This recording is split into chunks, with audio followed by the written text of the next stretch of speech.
Assalamualaikum warahmatullahi wabarakatuh. Kami dari kelompok 9 akan mempresentasikan mengenai biaya standar atau standar cost. Kami beranggotakan 3 orang, yaitu 1. Dilila Urwatusi Syafa'ah dengan NIM 731141922, Izani Salsabilah 731141923, dan Alvina Damayanti 731141924.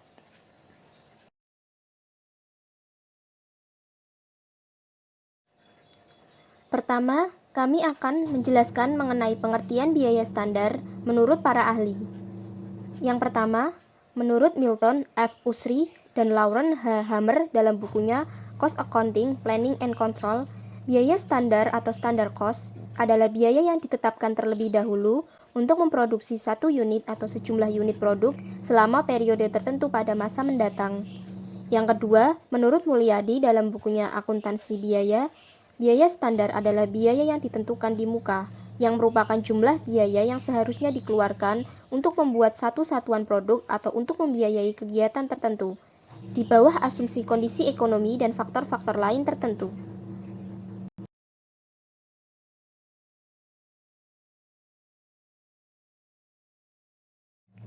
Selanjutnya, kami akan menjelaskan mengenai standar unit. Anggaran adalah ukuran kinerja secara agregat untuk mengidentifikasi pendapatan dan biaya dalam total yang seharusnya dialami oleh suatu organisasi jika rencana-rencana dapat berjalan sesuai harapan. Supaya anggaran fleksibel dapat berjalan, biaya variabel yang dianggarkan per unit untuk tiap unit outputnya harus diketahui untuk tiap bagian anggaran. Biaya variabel input yang dianggarkan per unit output disebut standar unit. Standar unit merupakan dasar atau fondasi tempat anggaran fleksibel dibangun. Biaya standar unit untuk suatu input tertentu bergantung pada standar kuantitas dan standar harganya. Standar kuantitas mengacu pada jumlah input yang seharusnya digunakan per unit outputnya, sedangkan standar harga mengacu pada jumlah yang seharusnya dibayar untuk jumlah input yang digunakan. Biaya standar unit juga dapat dihitung dengan mengalihkan kedua standar ini seperti standar kuantitas dikali standar harga.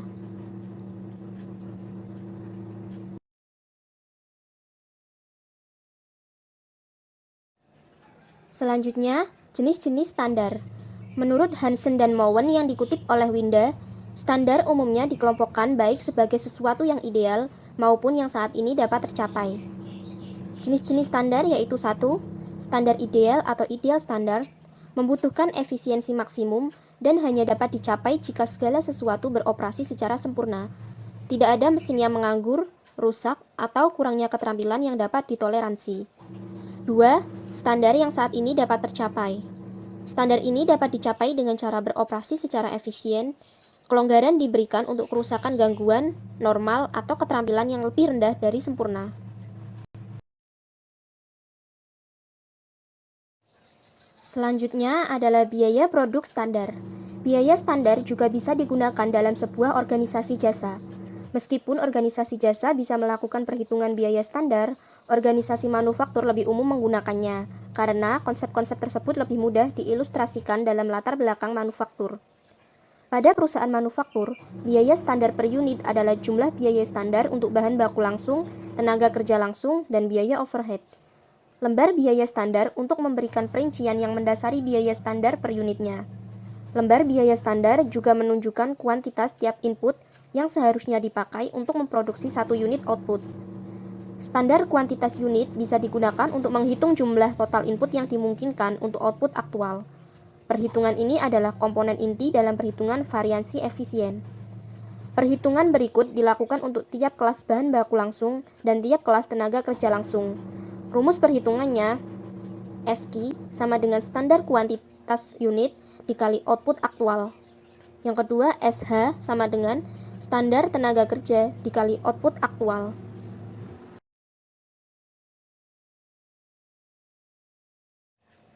Lalu, bagaimana standar dibuat? Proses memang sering berjalan tidak efisien, maka penggunaan hubungan input dan output masa lalu akan meneruskan ketidakefisienan. Studi teknis dapat menentukan cara paling efisien untuk beroperasi, juga menyediakan petunjuk yang sangat terperinci. Standar harga merupakan tanggung jawab gabungan dari operasional, personalia, pembelian, serta akuntansi. Operasional menentukan kualitas input yang diperlukan. Personalia dan pembelian bertanggung jawab mendapatkan kualitas input sebagaimana diminta dengan harga terendah. Kelompok dagang, tekanan pasar, serta tekanan eksternal lainnya membatasi ragam pilihan standar harga.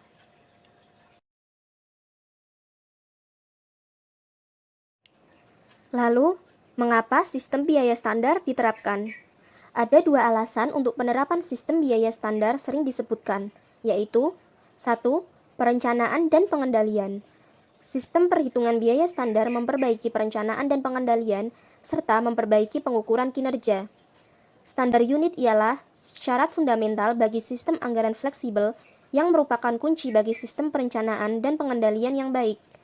Sistem pengendalian anggaran membandingkan biaya aktual dengan biaya yang dianggarkan dengan cara menghitung variansi, yaitu perbedaan antara biaya aktual dan biaya yang direncanakan untuk tingkat aktivitas aktualnya. Penggunaan sistem biaya standar untuk pengendalian operasional pada suatu lingkungan aktivitas produksi canggih. Yang kedua, perhitungan harga pokok produk. Dalam sistem perhitungan biaya standar, biaya-biaya dibebankan pada produk menggunakan standar kuantitas dan harga untuk ketiga biaya produksi, yaitu bahan baku langsung, tenaga kerja langsung, dan overhead. Sebaliknya, pada sistem perhitungan biaya normal menentukan biaya overhead terlebih dahulu untuk tujuan perhitungan harga pokok produk, tetapi membebankan bahan baku dan tenaga kerja langsungnya pada produk dengan menggunakan biaya aktual.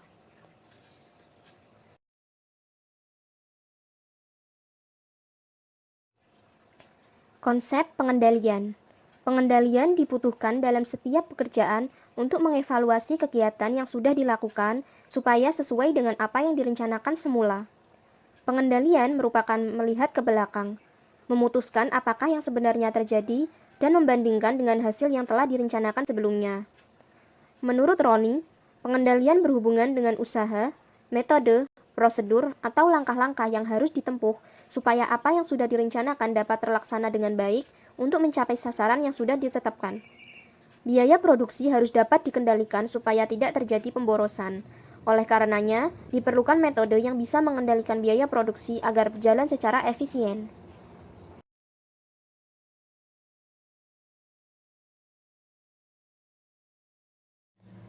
Analisis variansi, deskripsi umum.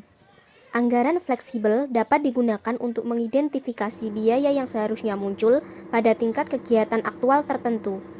Biaya input yang direncanakan atau dianggarkan adalah SP dikali SQ, dengan SP adalah standar harga per unit suatu input, dan SQ adalah kuantitas standar input yang diizinkan untuk output aktual. Biaya input aktual adalah AP dikali AQ, dengan AP adalah harga aktual per unit input dan AQ adalah kuantitas aktual bahan baku yang digunakan. Yang pertama, kami akan membahas mengenai variansi harga dan efisiensi. Variansi total anggaran merupakan perbedaan antara biaya aktual input dan biaya yang direncanakan. Rumusnya yaitu variansi total sama dengan buka kurung AP dikali AQ tutup kurung dikurangi buka kurung SP dikali SQ tutup kurung. Keterangan, SP adalah standar harga per unit suatu input, SQ adalah kuantitas standar input yang diizinkan untuk output aktual, AP adalah harga aktual per unit input, dan AQ adalah kuantitas input aktual yang digunakan. Yang kedua, variansi harga. Variansi harga atau tarif yaitu perbedaan antara harga aktual dan harga standar per unit dikalikan dengan jumlah input yang digunakan. Rumusnya adalah buka kurung AP dikurangi SP tutup kurung dikali AQ. Yang ketiga yaitu variansi penggunaan. Variansi penggunaan atau efisiensi merupakan perbedaan antara kualitas input aktual dan input standar dikalikan dengan standar harga per unit input. Rumusnya adalah buka kurung AQ dikurangi SQ tutup kurung dikali SP. Total variansi adalah jumlah variansi harga dan penggunaan. Rumus dari total variansi sama dengan variansi harga ditambah variansi penggunaan, yang menghasilkan rumus akhir yaitu buka kurung AP dikali AKI tutup kurung dikurangi buka kurung SP dikali SQ tutup kurung. Variansi tidak menguntungkan terjadi ketika harga aktual atau penggunaan inputnya lebih banyak dibanding standar harga atau penggunaan. Ketika harga berlawanan yang muncul, variansi yang ditoleransi diperoleh. Variasi yang ditoleransi dan tidak ditoleransi tidak sama dengan variansi yang baik dan juga buruk.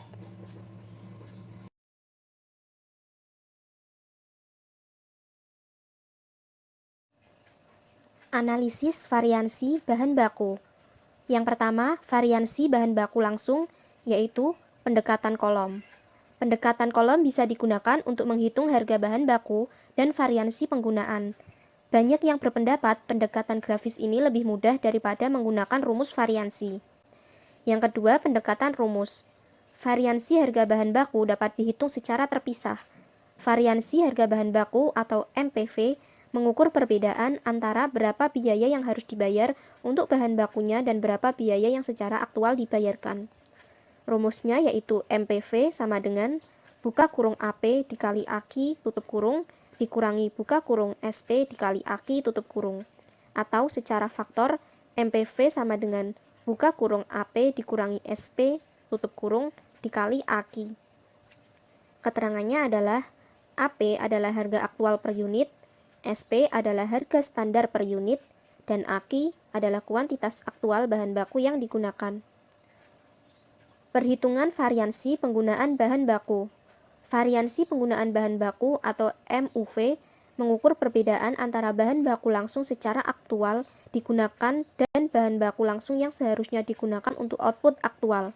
Rumusnya adalah MUV sama dengan buka kurung SP dikali AKI tutup kurung dikurangi buka kurung SP dikali SQ tutup kurung, atau MUV sama dengan buka kurung AKI dikurangi SQ tutup kurung dikali SP. Keterangannya adalah AKI adalah kuantitas aktual bahan baku yang digunakan, SQ sama dengan kuantitas standar bahan baku yang diperbolehkan untuk output aktual, dan SP adalah harga standar per unit.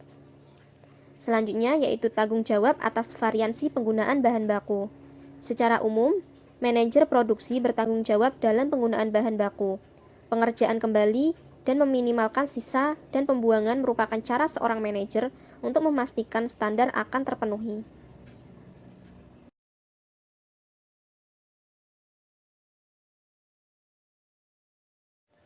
Selanjutnya, variansi tenaga kerja langsung. Yang pertama, perhitungan variansi tarif tenaga kerja. Variansi tarif tenaga kerja dihitung sebagai berikut, yaitu LRV sama dengan buka kurung AR dikali AH tutup kurung dikurangi buka kurung SR dikali AH tutup kurung, atau dengan pemfaktoran akan didapatkan rumus LRV sama dengan buka kurung AR dikurangi SR tutup kurung dikali AH. Keterangannya adalah AR adalah tarif upah aktual per jam, SR adalah tarif upah standar per jam, dan AH adalah jam tenaga kerja langsung yang digunakan. Yang kedua yaitu variansi efisiensi tenaga kerja dengan menggunakan pendekatan rumus. Variansi efisiensi tenaga kerja atau LEV mengukur perbedaan antara jam tenaga kerja yang secara aktual digunakan dan jam tenaga kerja yang memang seharusnya digunakan. LEV sama dengan buka kurung AH dikali SR tutup kurung dikurangi buka kurung SH dikali SR tutup kurung, atau rumus dengan pemfaktoran LEV sama dengan buka kurung AH dikurangi SH tutup kurung dikali SR. Keterangannya adalah AH adalah jam aktual tenaga kerja langsung yang digunakan, SH adalah jam standar tenaga kerja langsung yang seharusnya digunakan, dan SR adalah tarif upah standar per jam. Yang ketiga adalah tanggung jawab terhadap variansi efisiensi tenaga kerja. Secara umum, dapat dikatakan bahwa para manajer produksi bertanggung jawab atas penggunaan tenaga kerja langsung secara produktif. Akan tetapi, sebagaimana yang berlaku pada semua variansi, begitu penyebab sudah ditemukan, tanggung jawab mungkin dapat dibebankan pada bidang lain. Contoh, kerusakan mesin dapat menyebabkan gangguan dan penggunaan produktif tenaga kerja. Tetapi, tanggung jawab pada kerusakan ini bisa saja merupakan kesalahan pada pemeliharaan. Jika benar, manajer pemeliharaan seharusnya dibebankan dengan variansi efisiensi tenaga kerja yang tidak menguntungkan.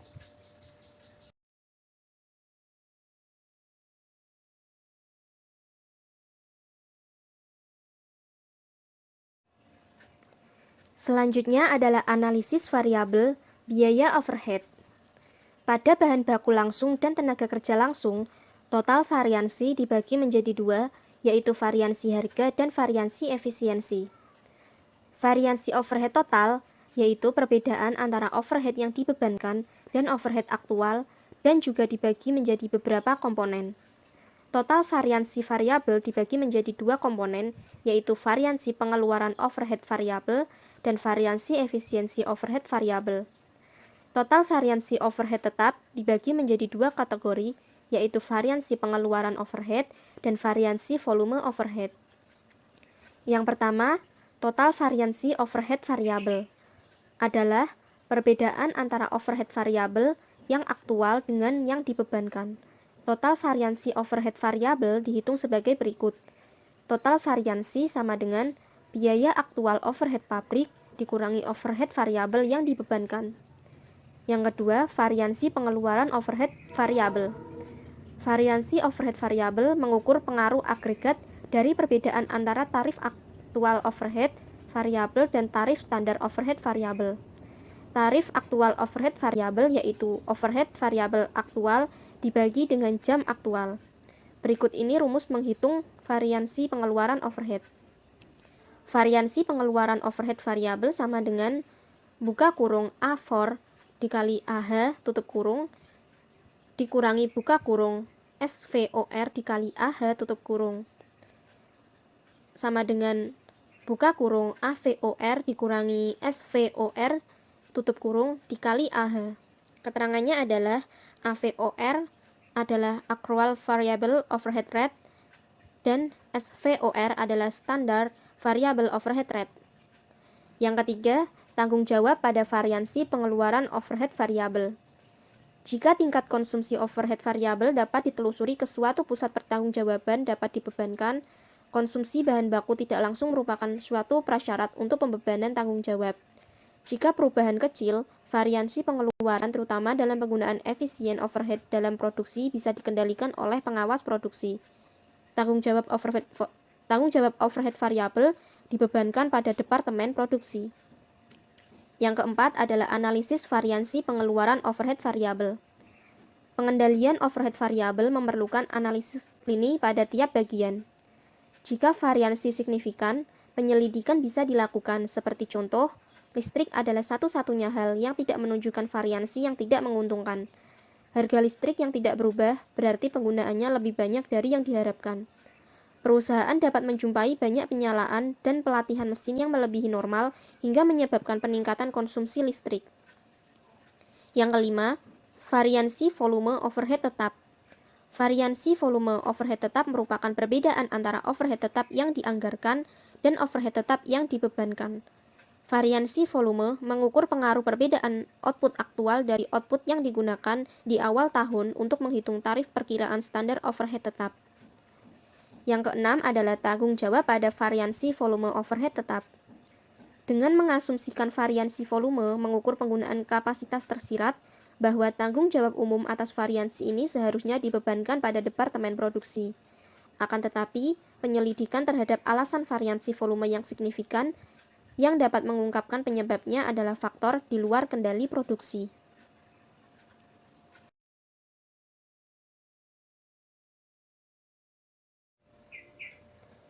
Yang terakhir, kami akan menjelaskan mengenai akuntansi untuk variansi. Untuk mengilustrasikan pencatatan variansi, kita akan mengasumsikan bahwa variansi harga bahan baku dihitung saat bahan tersebut dibeli. Dengan asumsi ini, kita dapat menyatakan suatu aturan umum pada akun persediaan dihitung berdasarkan pada biaya standar. Biaya aktual tidak pernah dimasukkan ke akun persediaan. Dalam pencatatan variansi yang tidak menguntungkan selalu didebit dan variansi yang menguntungkan selalu dikredit. Yang pertama, ayat jurnal untuk variansi bahan baku langsung. Variansi harga bahan baku Ayat jurnal untuk mencatat pembelian bahan baku adalah sebagai berikut. Persediaan bahan baku, variansi harga bahan baku, dan utang dagang. Sedangkan ayat jurnal untuk penggunaan bahan baku adalah sebagai berikut. Barang dalam proses, variansi penggunaan bahan baku, dan persediaan bahan baku. Yang kedua, ayat jurnal untuk variansi tenaga kerja langsung. Tidak seperti variansi bahan baku, ayat jurnal untuk mencatat kedua jenis tenaga kerja dibuat secara simultan. Bentuk umum ayat jurnalnya adalah sebagai berikut, dengan asumsi bahwa variansi tarif tenaga kerja menguntungkan dan variansi efisiensi tenaga kerja tidak menguntungkan, yaitu barang dalam proses, variansi efisiensi tenaga kerja, variansi tarif tenaga kerja, dan utang gaji. Yang ketiga, disposisi variansi bahan baku dan tenaga kerja. Pada akhir tahun, variansi dan tenaga kerja biasanya ditutup ke HPP. Ayat jurnalnya sebagai berikut. Harga pokok penjualan, variansi harga bahan baku, variansi efisiensi tenaga kerja, variansi tarif tenaga kerja, variansi bahan baku yang digunakan, dan harga pokok penjualan. Yang keempat adalah variansi overhead. Meskipun variansi overhead dapat dicatat dengan mengikuti pola yang hampir sama seperti yang digambarkan untuk tenaga kerja dan bahan baku, variansi ini secara umum lebih diperlakukan sebagai bagian dari suatu analisis overhead periodik. Overhead yang dibebankan diakumulasikan ke dalam akun yang dibebankan, serta overhead aktual dihitung dalam akun pengendalian. Secara periodik, laporan kinerja yang memberikan informasi variansi overhead disiapkan. Pada akhir tahun, akun yang dibebankan, akun pengendalian ditutup, dan variansi dipisahkan. Lalu, variansi overhead dihilangkan dengan menutupnya ke HPP jika jumlahnya tidak material atau memproratakannya di antara barang dalam proses, barang jadi, dan harga pokok penjualan jika jumlahnya tidak besar.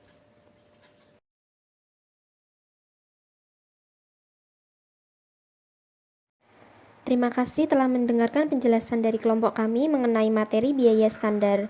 Jika ada salah kata, kami mohon maaf. Wassalamualaikum warahmatullahi wabarakatuh.